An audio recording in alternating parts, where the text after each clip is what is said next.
ये एक space alien ship है जो तेजी से हमारे सूर्य की ओर बढ़ रहा है। पिछले एक महीने से दुनिया भर के देशों के पावरफुल टेलीस्कोप्स आकाश में दिखने वाली इस रहस्यमय रोशनी पर फोकस कर रहे हैं, क्योंकि वे इस रोशनी में छुपे जवाब जानना चाहते हैं। लेकिन इसे देखकर और भी सवाल उत्पन्न हो गए हैं। अब जल्दी ही यह रहस्यमय चीज हमारी आंखों से ओझल हो जाएगी, क्योंकि यह सूर्य की ओर तेजी से बढ़ रही है और हमारे पास फिर से एक सवालों का पिटारा रह जाएगा कि आखिर ये चीज है क्या। इस रोशनी को आधिकारिक तौर पर 3I एटलस का नाम दिया गया है। इसका मतलब है कि यह तीसरी बार है जब हमारे आसमान में किसी दूसरे सौरमंडल से कोई चीज आई है। अभी हमें ये तो नहीं पता कि ये कौन से तारे से आई है, लेकिन वैज्ञानिकों को पूरा यकीन है कि यह हमारी मिल्की वे के किसी बहुत पुराने हिस्से से आई है, किसी ऐसे सौरमंडल से जिसकी एज हमारे सूर्य से लगभग 2 गुनी हो सकती है।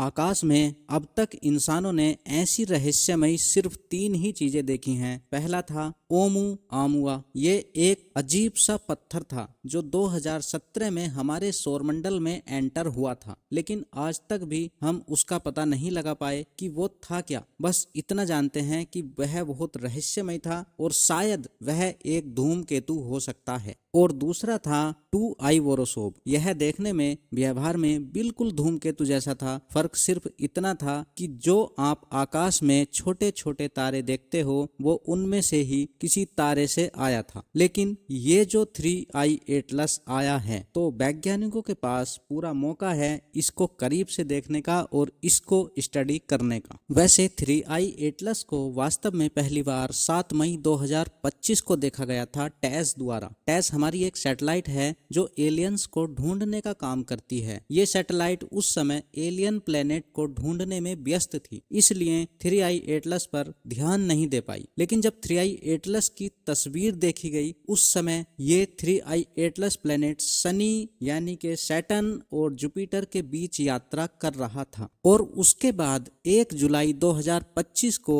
इसे एटलस ने खोजा था और इसीलिए इसका नाम एटलस 3I पड़ा है। उस समय यह जुपिटर और मार्स की कक्षाओं के बीच था, लेकिन जुपिटर के ज्यादा करीब था। इससे हमें इस बात का पता लगता है कि ये वस्तु कितनी तेजी से यात्रा कर रही है। और जब नासा ने वायेजर प्रोब्स को बृहस्पति की कक्षा में भेजा था, तब इसे पहुंचने में 18 से 23 महीने का समय लग गया था। और हम जानते हैं कि 3I एटलस मई में जुपिटर के करीब था। अब यह सितंबर में मंगल के पास से गुजर रहा है और यह 29 अक्टूबर को सूर्य के सबसे नजदीक बिंदु पर पहुंच जाएगा। उसके बाद यह अगले बसंत ऋतु तक फिर से जुपिटर की कक्षा में वापस आ जाएगा। यही कारण है कि हम पक्का कह सकते हैं कि यह दूसरे सौरमंडल से आई हुई वस्तु है। ये वस्तु इतनी तेजी से यात्रा कर रही है कि सूर्य का गुरुत्वाकर्षण बल भी इसे पकड़ नहीं पा रहा है। अब इसमें इंटरेस्टिंग पॉइंट ये है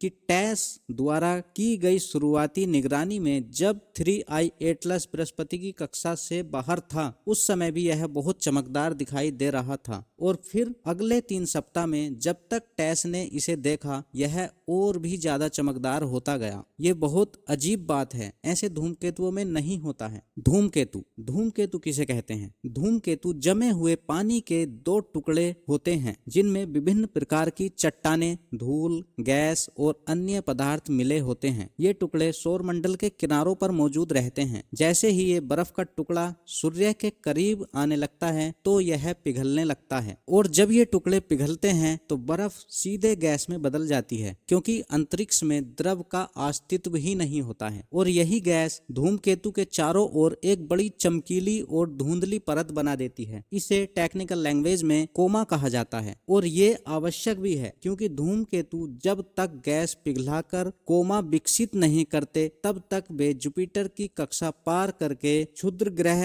एस्टेरॉयड बेल्ट की ओर नहीं बढ़ते हैं। लेकिन जब टेस ने 3I एटलस को 7 मई को देखा तो यह वस्तु जुपिटर ग्रह की दूसरी ओर बृहस्पति की कक्षा से बहुत दूर थी और फिर भी यह बहुत चमक रही थी और लगातार चमक इसकी बढ़ती जा रही थी, जिससे अंदाजा ये लगाया जा सकता है कि इसका पिघलना और कोमा विकसित करना पहले से ही शुरू हो चुका था। और इससे पक्का पता चलता है कि 3I एटलस एक धूमकेतु नहीं है। 3I एटलस बहुत से सवाल खड़े कर रहा है जिनका जवाब एस्ट्रोनॉमर्स ढूंढने की भरपूर कोशिश कर रहे हैं। वैज्ञानिकों ने दुनिया की सबसे पावरफुल और एक्सपेंसिव टेलीस्कोप्स को सीधे 3I एटलस पर फोकस कर दिया है। इन स्कोप्स में शामिल है हबल, जेम्स वेब और स्पियर एक्स। और टेस को भी 3I एटलस पर दूसरी बार नजर रखने के लिए बुलाया गया है। टेस नासा के लिए सबसे ज्यादा जरूरी थी क्योंकि 3I एटलस के बारे में सबसे गहरी जानकारी टेस को ही थी। और फिर हमें कुछ जवाब भी मिले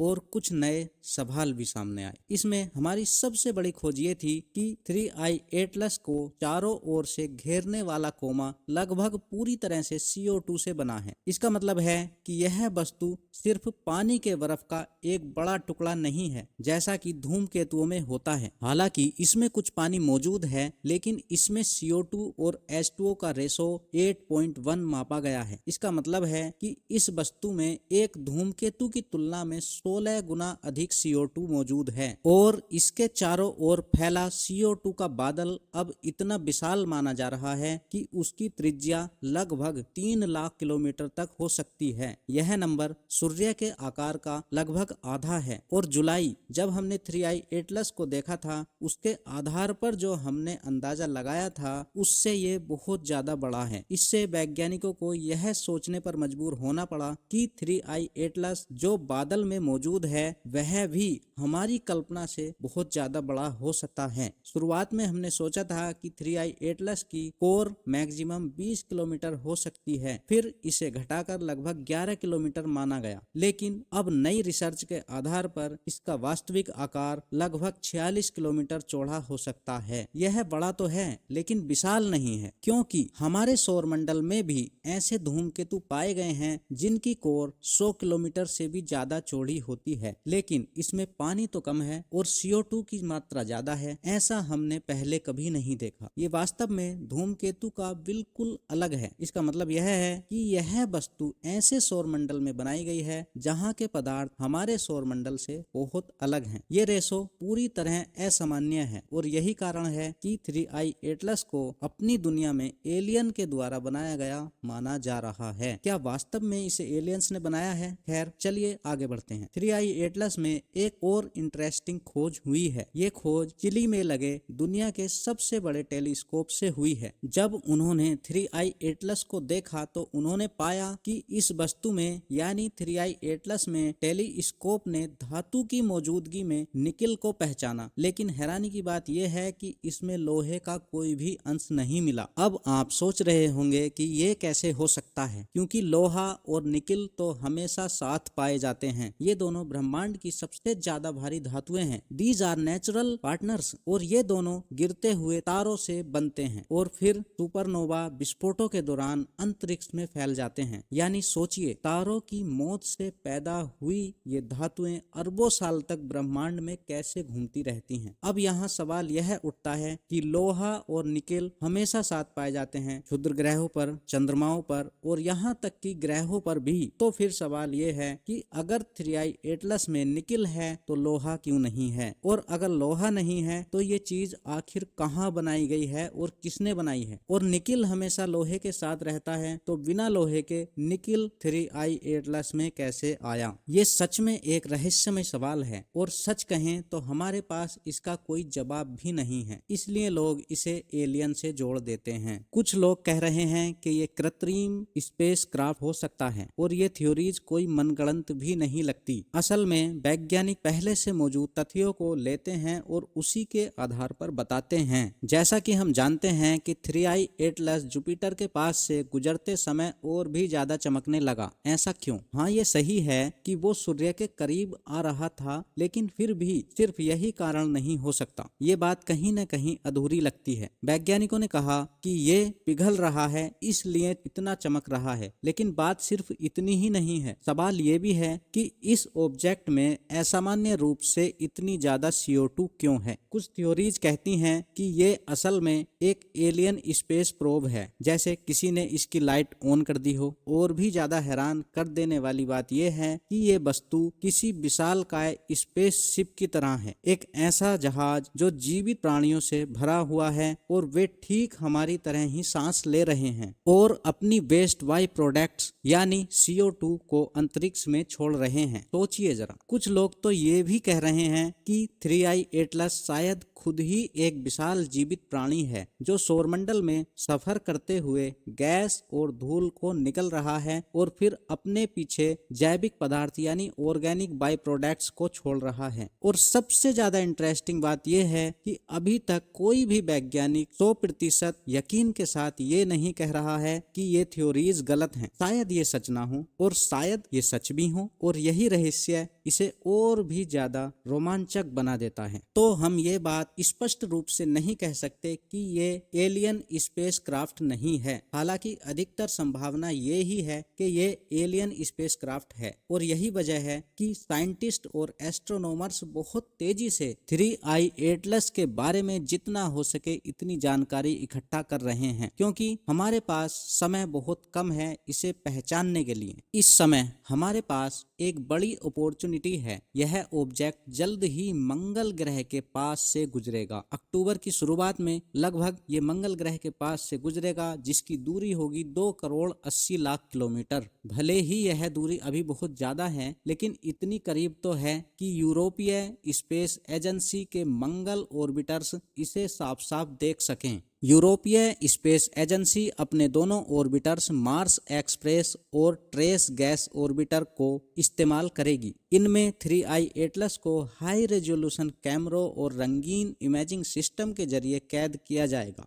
और हमारे लिए इसकी एक झलक भी बहुत कीमती होगी। और यह झलक इतनी सटीक होगी कि हम यह पहचान सकेंगे कि उस वस्तु के चारों ओर फैले गैस के बादल और उसके केंद्र में असल में क्या है। इससे शायद हमें ये अंदाजा मिल जाएगा कि उस वस्तु का असल आकार कैसा है। लेकिन अक्टूबर के अंत में 3I एटलस सूर्य के पीछे चला जाएगा और हम उसे दोबारा दिसंबर तक नहीं देख पाएंगे। उस समय तक वह हमारे सौरमंडल से बाहर निकलने की राह पर होगा। लेकिन हमारे पास एक आखिरी मौका जरूर होगा। 16 मार्च 2026 को 3I एटलस जुपिटर के पास से गुजरेगा, जिसकी दूरी होगी लगभग 5 करोड़ 30 लाख किलोमीटर। यह दूरी काफी ज्यादा है, लेकिन हमारे पास अभी भी एक एक्टिव क्राफ्ट मौजूद है जो बृहस्पति की कक्षा में है। इस क्राफ्ट का नाम है जूनो स्पेस क्राफ्ट। यह 2016 से जुपिटर प्रणाली का अध्ययन कर रहा है। वैसे इसके वैज्ञानिक मिशन की समाप्ति सितंबर 2025 के लिए तय है। तो दोस्तों, जैसे जैसे ये वस्तु हमारे सौरमंडल से बाहर की ओर बढ़ रही है, वैज्ञानिक कोशिश कर रहे हैं कि इसके बारे में जितना हो सके उतना डाटा इकट्ठा किया जाए। लेकिन सच तो ये है कि हमें अभी तक ये भी नहीं पता कि आगे क्या होगा। शायद यह और भी ज्यादा रहस्य खोलेगा, या फिर बिना कोई जवाब दिए हमारे आसमान से हमेशा के लिए गायब हो जाएगा। और यही साइंस की खूबसूरती है, हर बार जब हमें कुछ नया मिलता है तो उसके साथ ढेरों सवाल भी मिलते हैं, और यही चीज खोज को बहुत ज्यादा इंटरेस्टिंग बनाती है। Thanks for watching and subscribe.